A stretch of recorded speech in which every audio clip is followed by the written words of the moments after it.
Europe's biggest ports are in crisis. Ships stuck offshore, warehouses overflowing, and customs systems collapsing. But this isn't just a supply chain issue. It's fallout from Trump's new trade war, and Europe is stuck in the crossfire. What exactly happened, and why is it getting worse by the day? Let's break it down. Europe's most advanced ports, from Rotterdam to Hamburg, are on the brink of collapse. Container backlogs have surged as high as 35% year-on-year, forcing ships to idle offshore for up to 10 days, according to Lloyd's list. Dwell times in Antwerp and Valencia are now 40% longer than normal, with customs offices working 24/7 just to process the flood of redirected cargo. This isn't random disruption.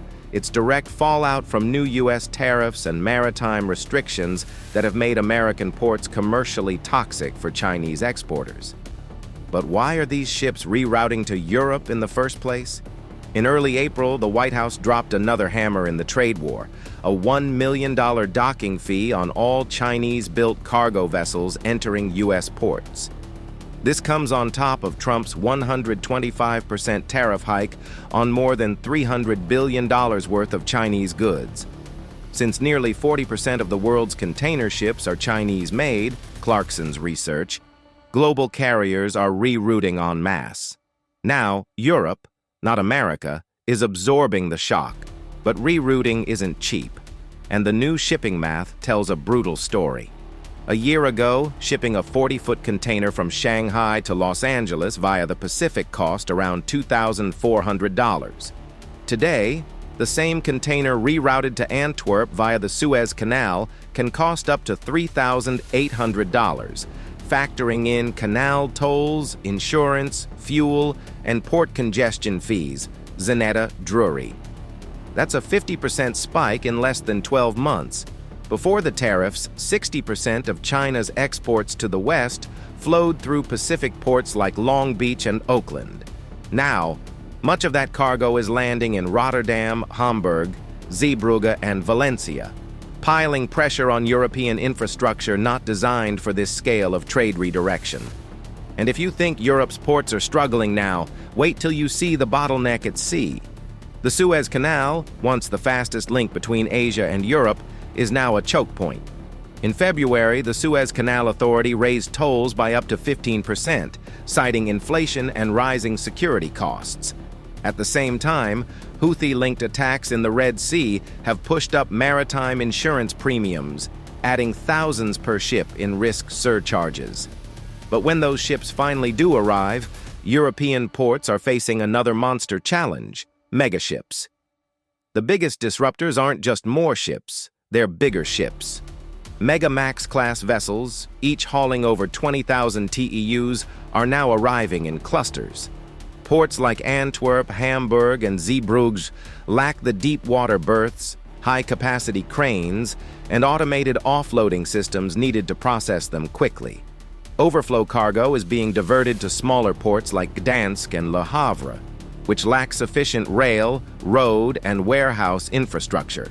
This is causing supply chain snarls across the continent, with regional shipping schedules now routinely delayed or canceled.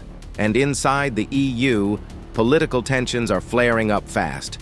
European manufacturers, especially in Germany and France, are warning that Chinese goods are flooding the market at artificially low prices. Sectors like automotive parts, steel, and machinery are sounding the alarm over what they call unfair dumping. These countries want emergency import caps, but others, like Spain, the Netherlands, and Nordic states, are resisting, warning that protectionism could backfire, spark inflation, and worsen existing port delays. Now, Brussels is stepping in, but time is running out. The European Commission has called an emergency summit for late April. Proposals include port subsidies, customs fast-tracking, and possibly temporary import quotas. But Brussels insiders admit that real infrastructure fixes could take 12 to 18 months, far too slow to prevent short-term damage. But make no mistake, this isn't just about shipping lanes or tariffs. It's about geopolitics. As the US and China escalate their trade war, Europe is caught in the middle and paying the price. Analysts from the Times call the European port crisis economic collateral damage. It's a hard truth. Global trade wars aren't just fought with tariffs. They're fought on sea routes, in crane yards, and through policy decisions far beyond Europe's control. Europe is at a crossroads. Should it defend its market with tough trade rules, or stay open and risk deeper disruption? Either way, this port crisis is proof that economic wars leave no continent untouched.